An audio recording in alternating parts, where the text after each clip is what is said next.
어, 우리 성가대 찬양하고 예춘교회는 예배 시간에 아이들이 떠드는 것도 우리는 찬양으로 들리고 그 정도인데 성가대가 이렇게 찬양을 하면은 박수하고 이런 거 너무 아끼지 않으셔도 돼요. 우리는 박수로 하나님을 크게 찬양했으면 좋겠습니다. 다 같이 우리 성가대 찬양 할렐루야 감사합니다. 김정일 박수, 김정은 박수까지는 아니더라도 우리 하나님 찬양하는 데는 마음껏 하시면 좋을 것 같고요. 그리고 예배 시간에 박수하는 게 어색해, 그거 괜찮습니다. 하나님 찬양하는 건데, 그죠?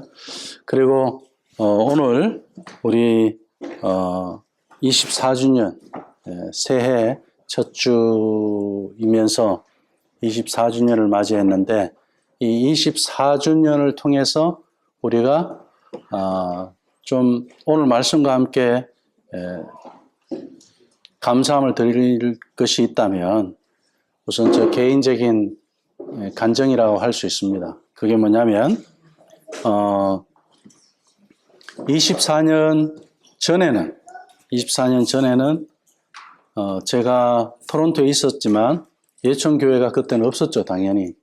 근데 예천교회가 있기 전에는 오늘 말씀 우리가 읽었던 이 본문의 15절 말씀 앞에, 시작 말씀 앞에 14절 말씀이 있어요. 제가 그걸 일부러 넣지를 않았어요. 왜냐하면 그 14절의 말씀이 사실 그때 제 심정이었어요. 하나님한테 하나님 나를 버리셨나? 내가 하나님이 나를 잊으셨나? 그런 심정이었어요. 그런 심정에서 제가 기도원에 한 달 동안 올라가 있었어요.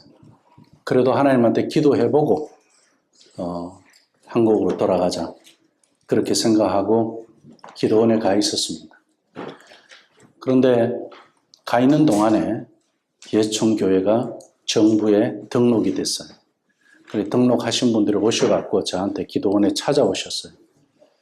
목사님, 이렇게 교회를 하시면 좋겠다. 그래서 제가 토론토 그때만 해도 제가 기도원에 그만큼 있어도 하나님한테도 화가 나 있었고 사람에게도 화가 나 있어서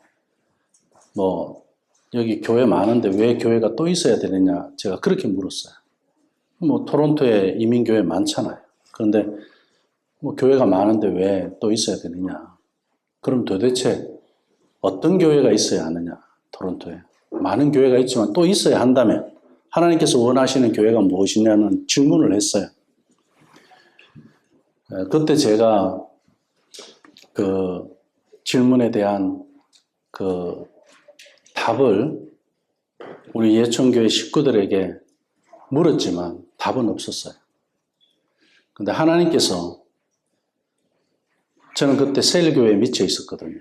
그럼 한국에서 또 부교육자로 있을 때 그 교회를 셀교회로 전환하고 있었고, 그리고 한국의 나름대로 셀교회로는 최초로 이렇게 손가락 안에 들어가는 그런 교회들이었기 때문에 그런 사역을 하면서 왔다 보니까 저도 여전히 여기서 제 마음에는 심장 속에 셀교회가 벌떡벌떡 뛰고 있었어요. 그래서 셀교회를 하게 하려고 하나님 여기 부르셨나? 원래 제가 여기 와서 살려고 한 건 아니었으니까.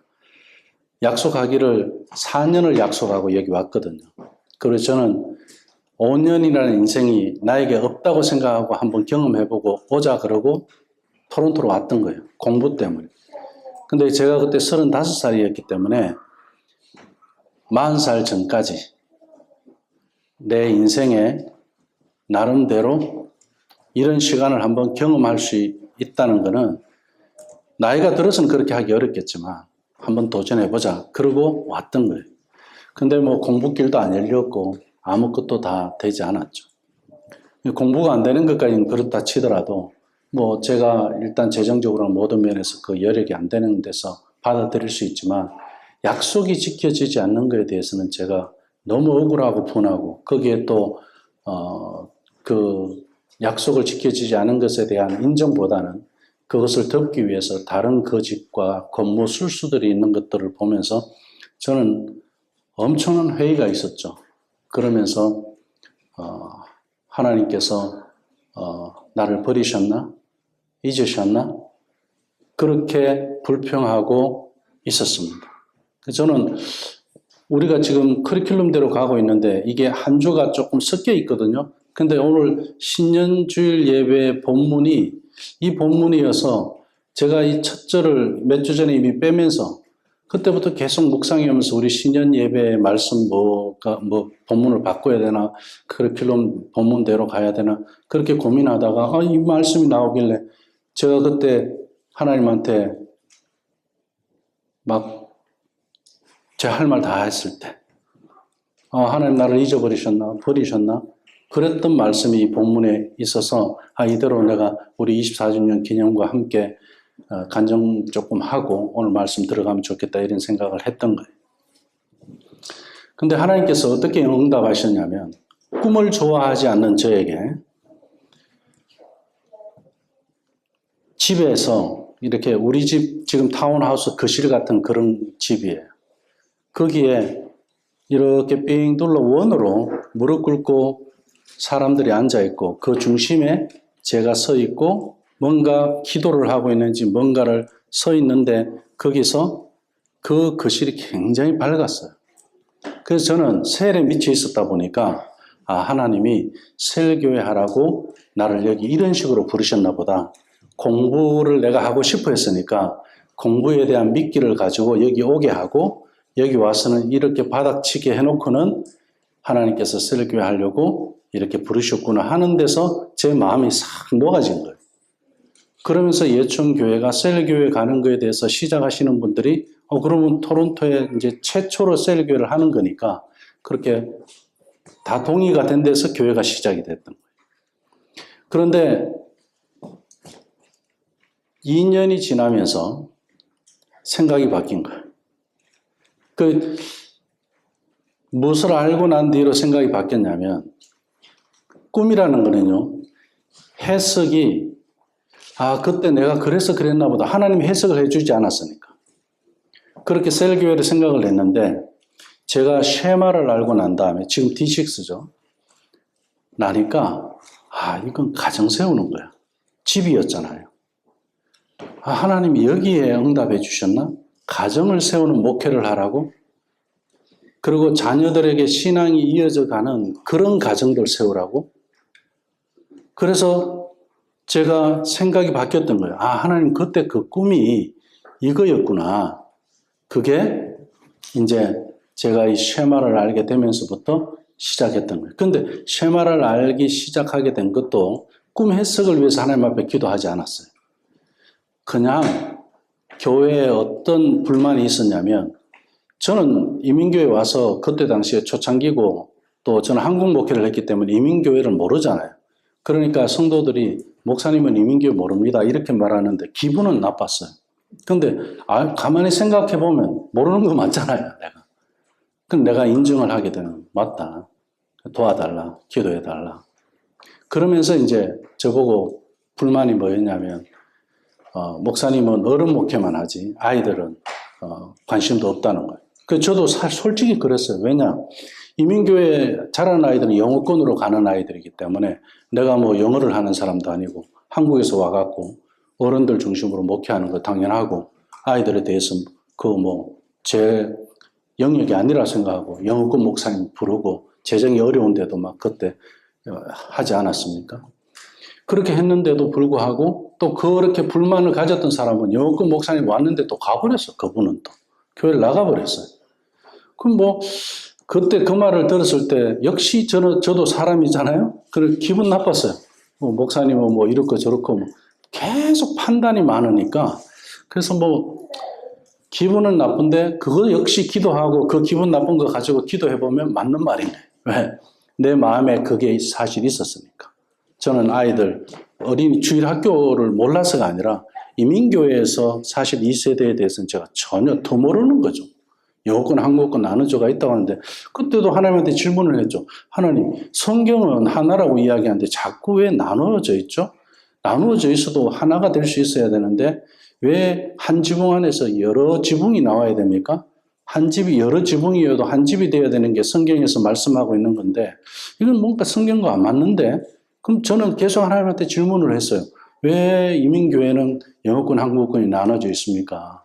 이게 대안이라고 다들 그렇게 이야기하고 교회들이 다 그렇게 하고 있는데 성경적으로는 맞지 않지 않느냐.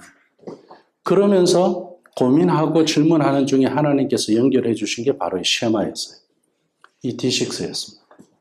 그러다 보니까 저는 이제 이 쉐마를 알고 나서 보니까 아이들 교육에 대한 자신감이 생겼어요. 아, 부모가 자녀를 제자 삼는 이게 성경의 가장 핵심이구나. 이걸 알고 난 뒤로 저는 이민 목회, 하나님, 이거 하라고 저를 여기에 이렇게 내동댕이 치셨군요. 그렇게 고백하고 순종하기 시작한 거예요. 그게 지금 우리 예수천교회 20년을 지나온 겁니다. 그리고 우리는 정말 한우물만 파고 그냥 왔어요. 교회 무슨 일이 있든지 이거 가지고 누가 뭐라고 말하든지 우리는 그냥 미련하게 아이들 연합예배 같이 하고 그리고 또 애들 신명기 말씀 암송하고 또 다른 성경 말씀들 많이들 암송하고 아이들 안에 말씀을 많이 마음에 새겨내는 거 부모들이 부지런히 가르쳐서 암송해서 부모부터 먼저 하고 그러면서 하는 게 가장 핵심이니까 이게 아주 간단한 이야기 같은데 이 청진기를 가지고 갖다 대보면 모든 교회에 이게 없거든요. 실질적으로. 예배도 있고 프로그램도 있고 웅장하고 화려한 거 많잖아요. 시설도 잘 돼 있고. 그런데 이 청진기를 갖다 딱 진단해 보면은 암송이 아이들 안에 말씀이 안 들어가 있고 성경을 가르치는 일이 제대로 안 돼 있고 부모가 자녀들을 축복하며 제사장의 역할을 해야 되는 그 가정의 그런 모습들이 없잖아요. 그럼 제일 중요한 걸 안 하고 다른 걸 아무리 한들 그게 무슨 소용이 있어요? 그럼 다시 원래대로 또 돌아가야 돼요. 결국은 거기서 문제가 생겨요. 문제는 거기서 항상 터지게 돼 있거든. 그래서 하나님이 이목해 하라고 미련하게 하고 여기 그러면 우리가 언어 문제는 2개 언어 다 하면 되지. 그죠? 그래서 우리는 그렇게 가기로 했고 2개 언어 다 하는 게 쉽지 않지만 지금 시간이 지나면서 보니까 쉽게 된 것 같죠. 우리 한국어요. 우리 아이들 한국어 하는 거는 세계의 가장 어려운 언어 중에 하나를 하는 거예요. 불어보다 한국어 더 어려운 거예요. 그죠? 언어학자들은 그렇게 이야기합니다. 그러면서 우리 아이들은 2개 언어 하도록 하고 그러면서 어떻게 읽고 쓰는 것까지 다 되게 하고 철저하게 그걸 점검하고 체크하면서 부모들이 그걸 보고 아이들이 안 되면 되게 하고요. 심지어 예준이가 데이케어 일찍 들어갔을 때 영어를 먼저 하잖아요. 부모님도 걱정을 했겠지만 우리 교회 청년들이 다들 한국어 해야 되는데 한국어 해야 되는데 아이들이 더 걱정해. 교회 오면은 영어로 말하면 더 한국말로 하는 거예요. 한국말 해야 되니까. 이게 하나님이 얼마나 기뻐하는 일이겠어요. 교회 안에서 하나 되고자 하는 모습이잖아요. 언어 안에서 하나 되고. 그렇다고 우리가 영어를 배우자 하는 건 아니잖아요. 그죠? 그러면서 한국어도 해야 되고 그거는 우리 모국어니까 자기 정체성을 지키기 위해서 그렇게 열심히 관심을 가지고 가고. 근데 목회 안에 이러한 교육이 있어야 되는데 이 청정기를 딱 갖다 대놓고 해보면은 한국어 학교 있고 다 있어도 실질적으로는 우리 아이들은 어떻게 해요? 여기서 자라면서 언어 장애인을 만들어버리는 거예요. 저처럼 한국어는 되는데 영어가 안 되게. 우리 아이들은 영어는 되는데 한국어가 안 되게. 이렇게 돼버리는 거예요. 그러니까 교회 교육의 방향을 분명하게 해야 된다는 거를 우리 예천교회 식구들이 같이 이어서 이렇게 오게 된 거예요. 제가 간단하게 말씀을 드렸지만 하나님이 어떻게 인도하셨느냐. 미련한 사람에게는 꿈으로도 나타나서 어떻게든 여기서 하나님께서 하시고자 하는 일을 하기 위해서 잊지 않았다는 것을 말씀해 주시는 거예요. 버리지 않았다는 것을 말씀해 주시는 거예요. 버림받은 것 같았을 때, 잊어버리는 것 같았을 때, 그때 그 상황을 두고 하나님 앞에 무릎 꿇었을 때 다르더라는 거예요. 그래서 우리 예천교회가 제일 첫 번째 표어가 뭐였습니까? 무릎 꿇는 예수촌이었어요.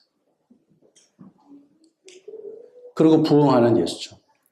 그때 당시에 기도하시는 분들이 참, 뭐, 우리 전혜성 군사님, 뭐, 황윤 집사님 전부 다 이렇게 기도하시는 분들이 하시는 말씀들이 있었어요. 우리 뭐, 김경희 사모님, 김순일 군사님 다. 교회 미래에 대해서 다 순종해 주시고, 그리고 또 아이들에 대해서 우리가 그때 아이들 타던 선생님들이 있었죠. 우리 테리 집사님이나 뭐, 우리 김경희 사모님, 태인자매 뭐 이렇게 그때 당시에 주일학교 어떻게든 우리가 아이들 잘해보려고 그런 몸부림들 그리고 또 미래에 또 어떤 분에게는 꿈으로 예천교회 미래에 아이들이 막 굉장히 막 바글바글하게 있는 그런 모습들 그런 거를 또 꿈으로 보게도 하나님 해주시고 그 20년 전에 그 수십 년 전에 근데 지금 오늘 우리 보시면 알지만 또 이제 우리 박장희 집사님, 최유진 집사님 사촌은 소윤이 하고 이제 뭐 또 오게 되면 거기 뱃속에 있는 아이 2월에 태어나요. 그러면은 그 아이들하고 그리고 지금 건윤이는 오늘부로 막내 끝이야. 너무 억울하죠. 근데 2월 달에 또 애 놓고 오면은 그또 지금 태호가 막내 끝이야. 보통 한 5년 이렇게 돼야 막내가 끝나는데 뭐 우리는 5개월도 안 돼갖고 막내가 끝나는 그런 상황들이 막 얼마나 감사해요. 그죠? 하나님께서 아이들이 교회를 얼마나 좋아하고 사랑하고 애들이 교회 오고 싶어 합니까? 지난주에는 우리 사랑이가 열이 그렇게 40도를 오가는데도 아침에 자기는 교회 가야 된다고. 그래 교회 오죠. 오늘 건열이도 아침에 열이 나가고 집에서 쉬게 하려고 있으라고 하니까 자기는 교회 가야 된다고. 그래 교회 오죠.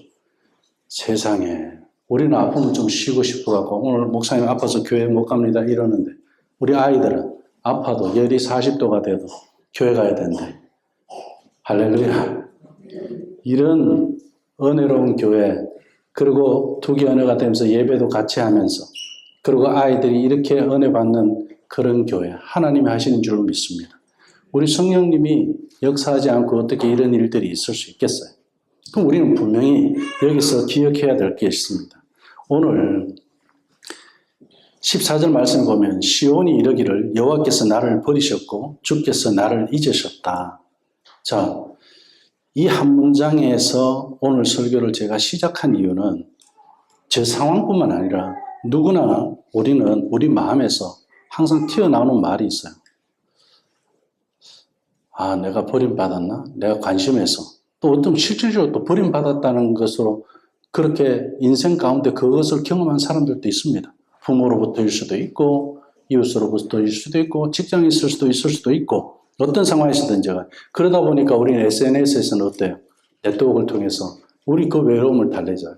좋아요가 많이 눌러지면 뭔가 좀 안심이 되는 것 같고. 그렇다고 해서 그 사람들이 나를 좋아요 눌러줬다고 나를 좋아하나요 진짜? 그건 아니잖아요. 그런데도 그거 정도로 가지고라도 내가 마음에 약간의 위로라도 힘을 얻을 정도로 그렇게 가니 그 숫자 계산을 해야 되잖아요. 숫자 좋아요 몇 개 찍어졌는지 그걸 보려고 그러고 그죠? 그만큼 우리는 버림받는 것에 대해서 두려워하는 거예요. 소외되는 것에 대해서 두려워하는 거예요. 이스라엘 백성들이 그랬습니다. 기도했는데 응답이 없고요. 기다려봤는데 어때요? 더 막막한 거예요. 정말 버텨봤어요. 그런데 더 무너지는 거예요. 이러한 일들이 이스라엘 백성들에게나 오늘 우리에게도 그대로 존재하고 있습니다. 그래서 예수 믿는 사람들은 그러죠. 주께서 나를 버리셨나 보다. 이스라엘 백성들이 그러는 거예요. 지금. 하나님 백성들이 그러는 거예요. 주께서 나를 잊으셨나 보다. 이러한 때에 놀라운 것은요. 우리 하나님은 우리의 탄식을 듣고 침묵하지 않는다는 거예요. 우리가 탄식을 하더라도요. 하나님한테 하면 참 좋습니다. 그냥 하나님한테 좋은 말만 하지 마세요. 탄식을 하세요. 제가 서두에 말씀드린 것처럼 저는 정말 하나님한테 불만이었어요. 너무너무 화가 났어요. 이까지 해서 가족이 다 왔는데 돌아갈 수도 없는 상황이고 뭐 비행기 티켓 값이 없으니 애들 숫자, 애들 셋에다가 뭐 어른 5명 비행기값이 보통이 아니잖아. 그래서 못 간 거예요. 하나님 그렇게 해서 딱 막아주셔서. 그리고 또 사람의 마음을 움직이셔서 예천교회가 시작될 수 있도록 그렇게 하신 것들. 그것도 제가 여기서 추방될까봐. 처음에는 교회 하려고 하신 거 아닌 것 같아요. 추방될까봐 교회를 등록해가 제 이름 올려갖고 비자 받아. 그래갖고 저한테 가지고 오신 거예요. 추방 안 되게 하려고. 탄식을 하나님은 들으셔요. 여긴 침묵하지 않으시는 하나님인 것을 우리는 오늘 말씀에서 볼 수 있습니다. 탄식 다음에는요, 하나님 스스로 질문하셔요. 그리고 대답하셔요. 15절 말씀을 보니까 여인이 어찌 그 젖 먹는 자식을 잊겠느냐? 잊지 않는다는 거예요. 이건 뭐예요? 엄마가 자기 자식을 어떻게 잊겠어요? 그런데 그들은 혹시 잊을지라도 나는 너를 잊지 아니할 것이라. 어찌 여인이 자기 자식을 잊겠느냐? 젖 먹는 아이를 잊겠느냐? 이렇게 질문을 하고 하나님 스스로 대답을 하시는 거예요. 잊을 수 있다. 그렇잖아요. 왜 버리는 사람도 있더라고요. 그런데 많지는 않지만, 그죠? 그들은 혹시 잊을지라도 나는 너희들을 잊지 않겠다. 이 약속의 말씀을 붙잡는 것이 믿음인 줄로 믿습니다. 약속을 믿어야 돼요. 내 지금 버림받은 상황을 믿지 마세요. 잊어버렸다는 그런 외로움의 그 상황을 붙잡지 마세요. 하나님이 약속하신 걸 우리는 붙잡아야 됩니다. 왜 믿음이 없느냐고 하나님은 윽박 지르지 않아요.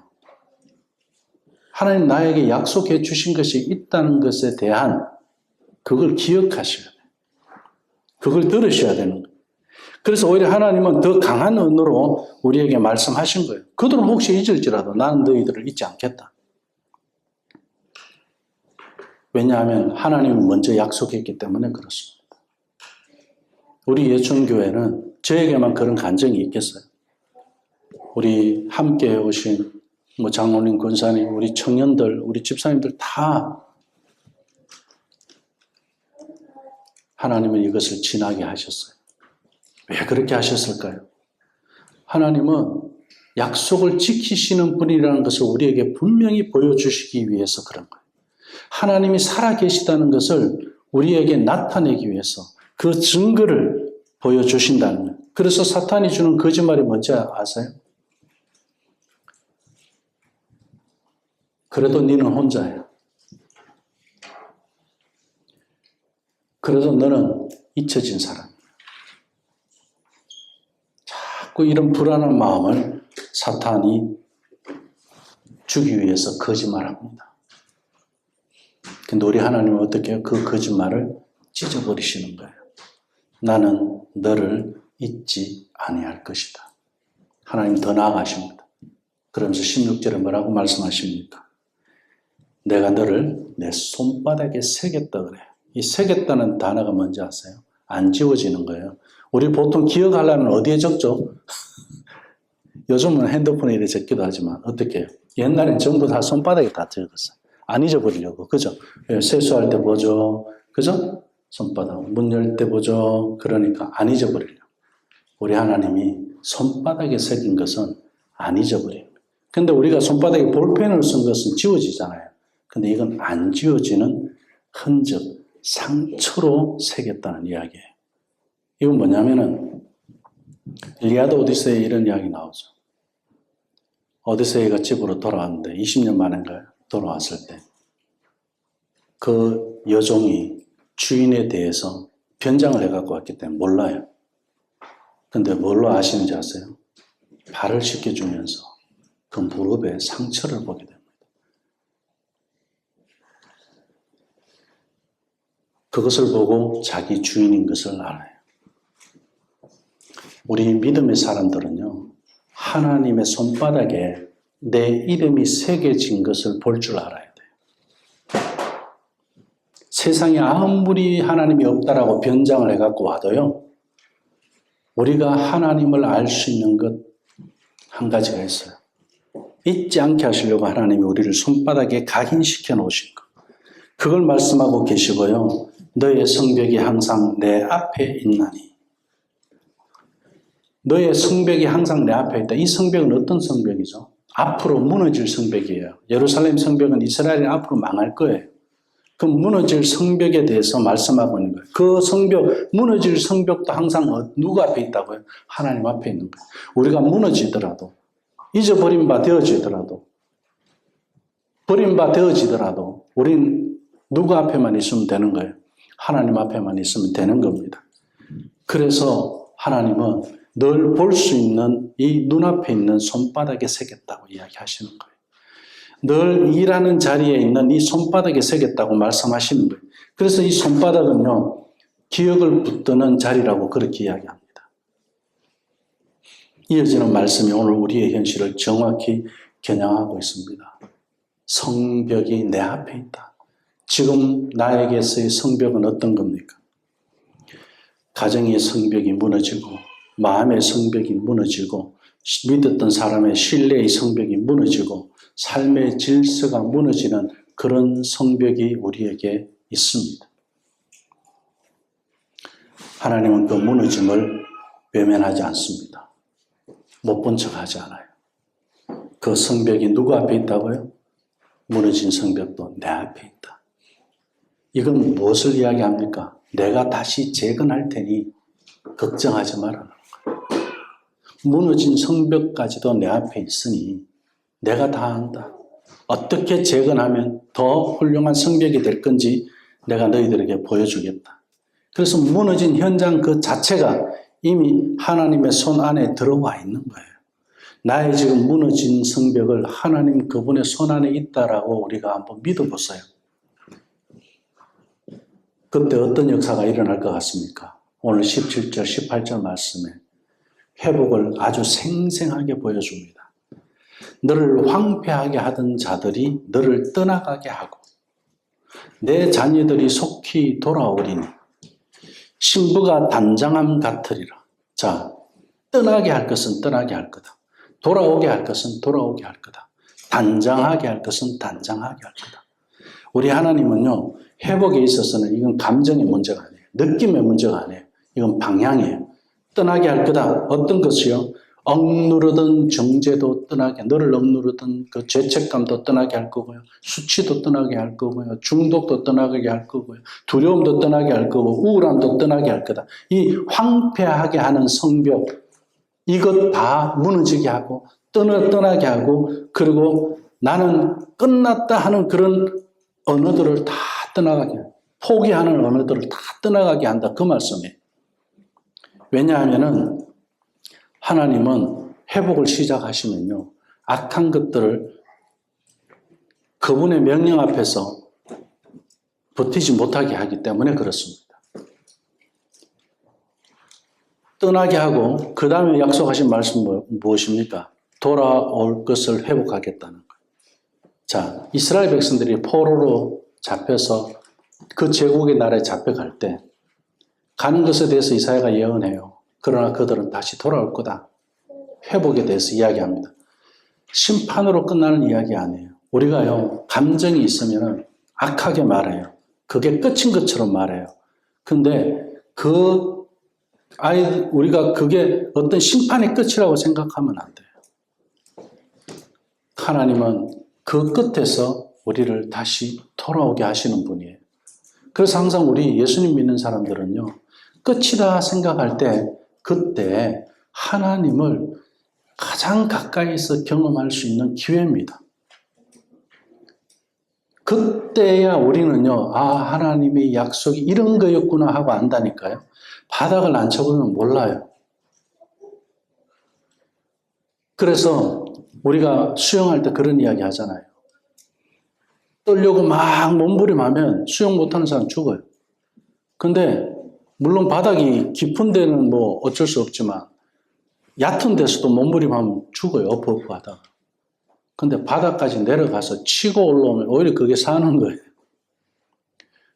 그래서 바닥이라는 것은 두려운 것이고 내려가고 싶지 않은 곳이지만 우리 삶의 바닥이 보일 때 그때 우리가 오늘 찬양에서처럼 거친 파도가 몰려올 때 그죠? 주와 함께 우리가 그 파도를 타고 날아오른다는 이 찬양처럼 그런 거예요.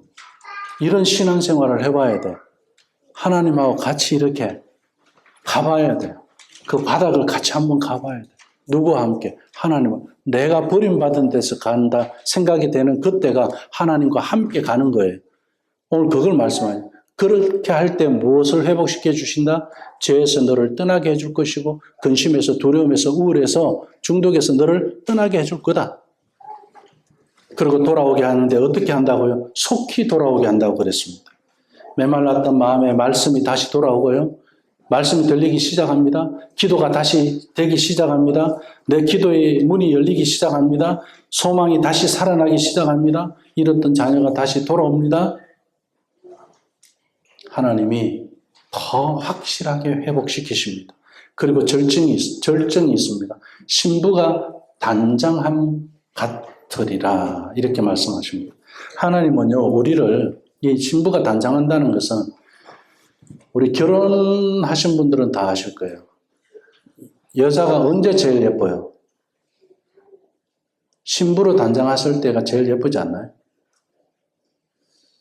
그렇죠.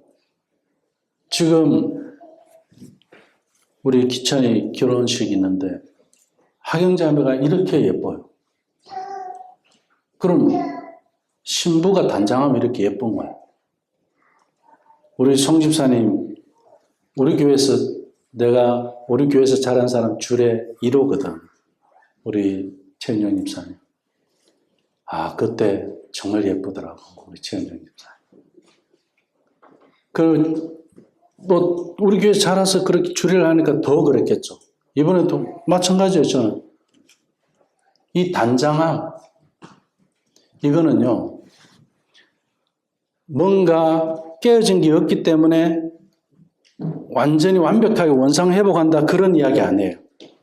하나님께서는 상처난 인생을 아주 존귀하게 여기시는 거예요.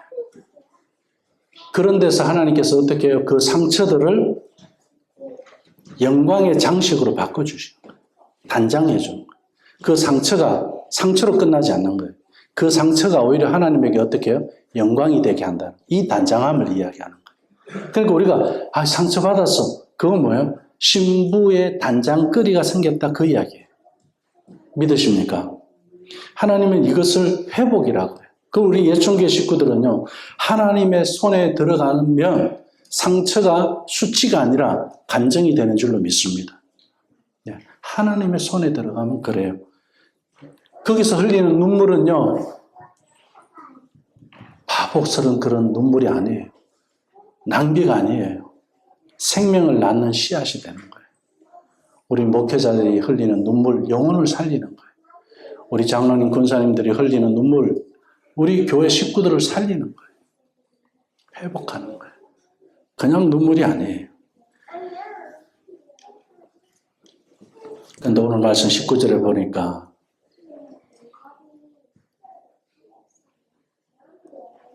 하나님은요, 참 풍성하셔. 너무 좋아. 우리가 기대했던 것보다 지금 우리 이 자리에 있는 것을 한번 생각해 봅시다. 하나님 너무 풍성하시지 않아요? 자, 우리 예천교회가 건물을 앞으로 하기 위해서 우리 작정합시다. 이래갖고 1년에 내가 얼마씩 작정한다. 헌금, 그런 거 있었나요? 우리 특별히 합시다. 교회 건축을 위해서 아니에요. 그죠? 19절 말씀에 보니까 이제 주민이 많아 그 할 곳이 어떻게 됐더라? 좁아졌다 그랬어요. 우리 예천교회 신앙을 이어가는 믿음의 가족들이 많아져서 여기가 좁아지게 되는 줄로 믿습니다. 하나님은 풍성하게 하시기 위해서 이렇게 일하시는 분이에요. 그게 재정적으로든 우리가 살아가는 삶에 있어서의 마음적인 문제이든 하나님은요, 그냥 우리는 고난 중에 있으면은 그 어려운 상황이 있으면 하나님 어떻게든 이 상황을 좀 벗어나게 해주세요. 요걸 좀 이겨나게 해주세요. 그리고 이분만 한번 넘겨나게 해주세요. 제발 좀 요것만 한번 살게만 해주세요. 겨우 이렇게 구하잖아요. 그런데 하나님은 어때요? 간신히 그런 식으로 끝내는 분이 아니다. 우리가 생각했던 것보다 훨씬 더 풍성하다. 그렇게 어떻게 느끼게 한다? 좁다라고 느낄 정도로. 그죠? 이렇게 폐허가 풍성함으로 바꾸어지는 그런 역전, 이것을 하나님의 구원이라고 말씀하십니다. 예배당을 우리가 이것을 단순히 건물로의 이전으로만 생각하지 마십시오. 하나님께서 우리 예총교회를 회복시키고 구원하시는 역사에서 주신 선물인 줄로 믿습니다. 앞으로 이 안에서 계속적인 회복이 일어나야 됩니다. 계속적인 구원의 역사가 일어나야 됩니다. 말씀을 맺겠습니다. 이 모든 약속, 구원과 이 회복이 어디서 가장 분명하게 확정되었는지를 우리가 한번 생각해 봐야 됩니다. 말씀 중에 우리가 손바닥에 새긴 것. 이사야는 예언으로 말씀하셨지만 이것을 누가 성취하십니까? 우리 예수님이 성취하십니다. 예수 그리스도의 십자가에 못 박힌 우리 예수님의 손을 두고 하신 말씀입니다. 이사야가 예언으로 본 그 그림이 복음 안에서 이제 예수님의 손바닥에 남은 못자국으로 실체가 됩니다. 얼마나 놀랍습니까? 내 아끼는 독생자까지 아끼지 아니하시고 보내셔서 직접 이 약속을 이루어내시는 그 예수님을 우리는 믿고 있어요. 내가 한 것이 하나도 없다는 거예요. 너는 잊히지 않는다. 나의 기억된 바 그 약속을 우리 예수님이 십자가에서 흘린 그 피가 우리가 흔히 도장에서 이야기하는 도장밥 있죠. 그 도장밥이 되어서 우리 예수님이 흘리신 그 피의 손자국으로 우리에게 인장을 찍어주신 거예요. 믿으십니까? 이건요, 버림받은 흔적이 아니에요. 잊혀진 흔적이 아니고 구원의 흔적이고 회복의 흔적이고 서명이에요. 사인이에요.